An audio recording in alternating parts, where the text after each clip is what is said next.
Υπάρχει έτσι μία αναστάτωση στους δανειολήπτες, όσοι, όπως είπες Φέη, έχουν προσφύγει δικαστικά στο νόμο Κατσέλη.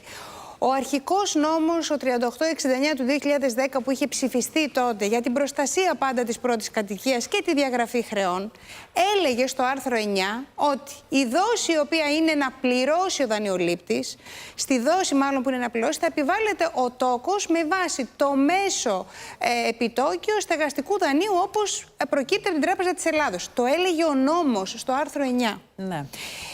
Αυτό δυστυχώς δεν έγινε σεβαστό ούτε από τα πιστωτικά ιδρύματα, ούτε από τα services. Το καταστρατήγησαν, όπως και πολλά άλλα. Στο πέρασμα των χρόνων δημιουργήθηκε ανασφάλεια στον κόσμο και έλεγε ο κόσμος, μα έτσι έλεγε το άρθρο 9, γι' αυτό προστατευτήκαμε. Και ερχόντουσαν τα funds και οι services και ζητούσαν πολύ παραπάνω και διωγγώθηκαν οι δόσεις.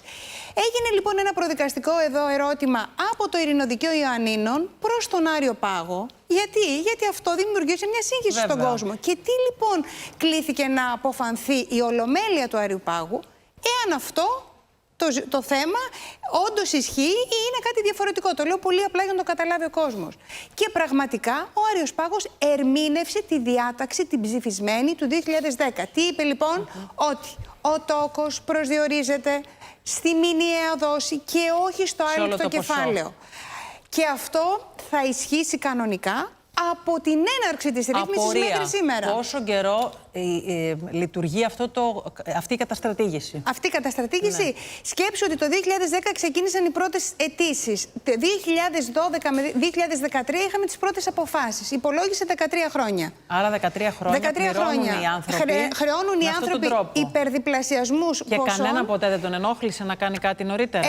Κοίταξε Φέη, αυτό το οποίο έκανε ο κόσμος είναι ότι ερχόταν σε εμάς τους δικηγόρους και μας έλεγε τι κάνουμε και λέγαμε ότι μόνο εάν πάμε στα ειρηνοδικεία και ζητήσουμε με ερμηνεία να ερμηνευτεί η πρώτη απόφαση, μόνο κάπως έτσι. Το θέμα δεν θα πάρουν πίσω τα λεφτά από τα 13 χρόνια που πλήρωσαν παραπάνω λεφτά από αυτά που προβλέπονται. Θα το πούμε και αυτό, γιατί αυτό ουσιαστικά πρέπει να πούμε και να εξηγήσουμε στον κόσμο. Δεν υπάρχει πάντως απόφαση επί της αναδρομικότητας. Όχι. Άμα είναι καταστρατήγηση νόμου, ουσιαστικά κάνουν κάτι παράνομο, οφείλουν να επιστρέψουν λεφτά τα funds. Δεν το είπε αυτό, δεν κλήθηκε να αποφασίσει γι' αυτό ο Άριος Πάγος. Να το εξηγήσω, δεν τέθηκε τέτοιο ερώτημα από το Ειρηνοδικείο Ιωαννίνων. Ευκαιρία είναι. Το μόνο που τέθηκε ήταν για την ερμηνεία. Γιατί ερμηνεύουν λάθος οι servicers ουσιαστικά αυτό το θέμα της τοκοφορίας. Και μόνο. Μπορεί να η απόφαση αυτή να φέρει και αυτό που ρωτάει η Ρο?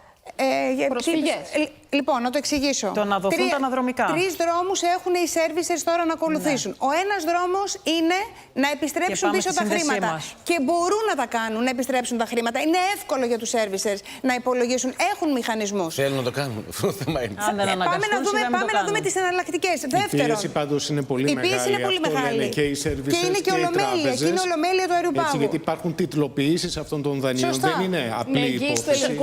Και θα το πληρώσουν και οι Έλληνες φορολογούμενοι. Σωστά. Πάμε στη δεύτερη περίπτωση. Να συμψηφιστούν με μελλοντικές οφειλές. Δηλαδή, να μειωθούν οι δόσεις στο ίμιση. Να συμψηφιστεί δηλαδή με το υπόλοιπο ποσό και οι άνθρωποι από τώρα και στο εξής να πληρώνουν μειωμένα. Και η τρίτη περίπτωση είναι ότι αν δεν υπακούσουν σε τίποτα από όλα αυτά, θα πρέπει λοιπόν να υπάρχει μία παρέμβαση από την πολιτεία, να βγάλει μία κία. Μια αρκεία στην οποία θα να τους υποχρεώσει να εναρμονιστούν. Άρα λοιπόν. Υποχρεωνόμαστε να πάμε στη σύνδεση. Τα καταλάβαμε όλα. Ήσουν απολύτως σαφείς.